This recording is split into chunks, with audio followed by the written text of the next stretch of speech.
Great pleasure to welcome Donovan Dillon to our show. He has 5 rides at Hollywood Bets Gravel on the turf on Sunday the 23rd. But before we get Donovan, welcome to the show firstly. Thank you, Mr. Hawkins. It's great to be on the show. Always great to chat to you. Before we get into your rides for Sunday, you must be super excited to be riding Golden Ducat in the World Sports Betting Champions Cup on Gold Cup Day on the 29th. Oh, without a doubt. He's just in such a good place at the moment. It's a tough race, but we'll always be giving our best. Yeah, well, things we're chatting about him. How's he come out of his run in the Vodacom Durban July? Very well, Mr. Hawkins. He's fresh, he's well. He galloped very well yesterday, so he's in a good place at the moment, and we're hoping for the best, yeah.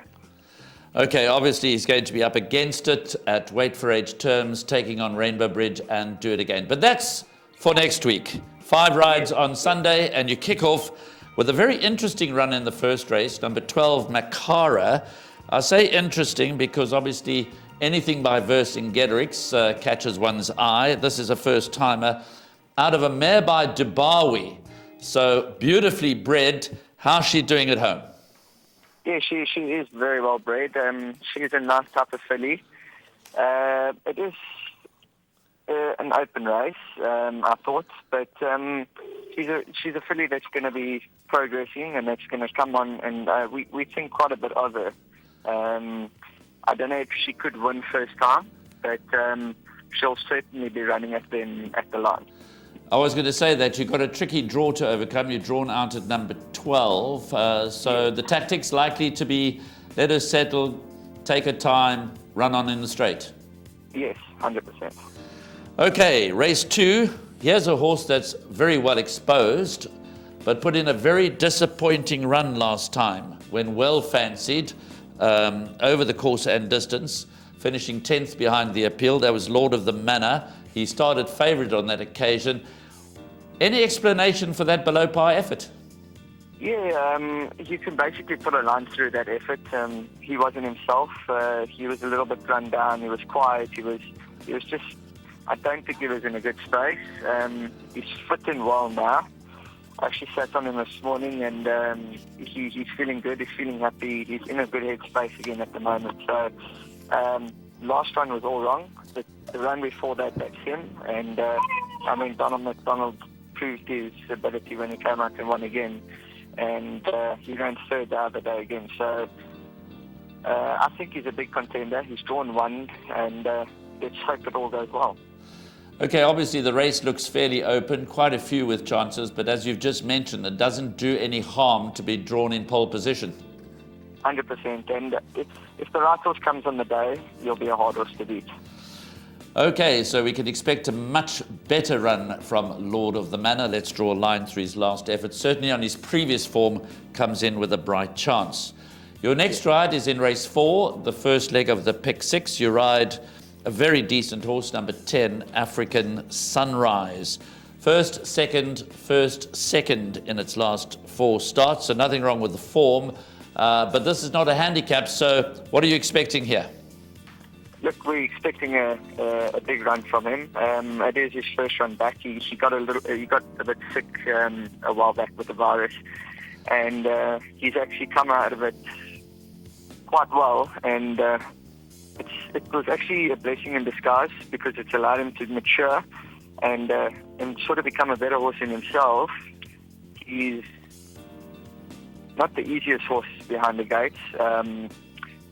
He plays up a little bit, but it's not a big issue because we seem to have got him on point there, and we rate him quite highly. We think he's a very good horse. He was a little bit unlucky his last start. We were hunted for a little bit of a run on the outside, but take nothing away from him. He's a smart, and we rate him highly. Okay, well, let me just correct myself. It is, of course, a handicap, but it's a higher rated handicap than he's ever run in before. But again, it's a race where they're betting 4-1 the field. There's no shortage of opposition. He doesn't ever seem to crack a draw. Certainly in his most recent runs, he's been drawn 11 out of 12, 12 out of 12. Now he's drawn 10. Is it a negative factor for him, or do you like to give him a bit of cover and give him a chance? You know, he is a horse that in the beginning we thought we could give him a bit of a chance in that, because he was still a bit backward then, and he was still learning about racing. But he's always said, I think we can have a little bit closer now that he knows a little bit more about racing. And yeah, look, we can't crack a door, as you say, so we got to ride for luck. But he's a classy horse, and there's something about him that I think he'll be in the big races the next Durban season. Okay, well, let's hope he behaves himself at the start, goes in like a lamb and runs according to expectations. Then you're on a bit of a break until race 7, where you've got a very interesting ride, again for the Wendy Whitehead stable, a 5-year-old daughter of Traffic Guard, Liquid Irish, again in a very competitive lineup. In fact, that's the hallmark of Sunday's racing at Hollywood Bets Gravel on the turf. The races are all very competitive. But what makes this an interesting runner is the fact that she's unbeaten over the course and distance. Yeah, she's doing exceptionally well at home.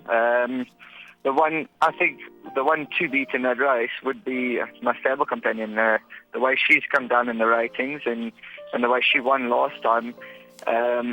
Look, she got 5 points after that run, but she's a filly that could always be able to win off a decent rating. Twice as smart. She's well drawn and everything, but my filly, she's only ever run out the money twice, I think it is. And out of 15 starts, she's had 5 winners, she's had 5 seconds. She's a competitive little filly, and she tries her heart out. So we'll be going and giving it our best, and hoping for the best. Just chatting about the stable companion, because obviously Wendy Whitehead does have a strong hand in this race, and of course Twice as Smart did us on this GTV show a very big turn when she won last time. We were very confident about her. The worry there is that Twice as Smart, unlike your filly, which is unbeaten over the course and distance, and has in fact run 3 times at Gravel on the turf for 2 wins and a second, Twice as Smart has never won on the turf. No, she hasn't.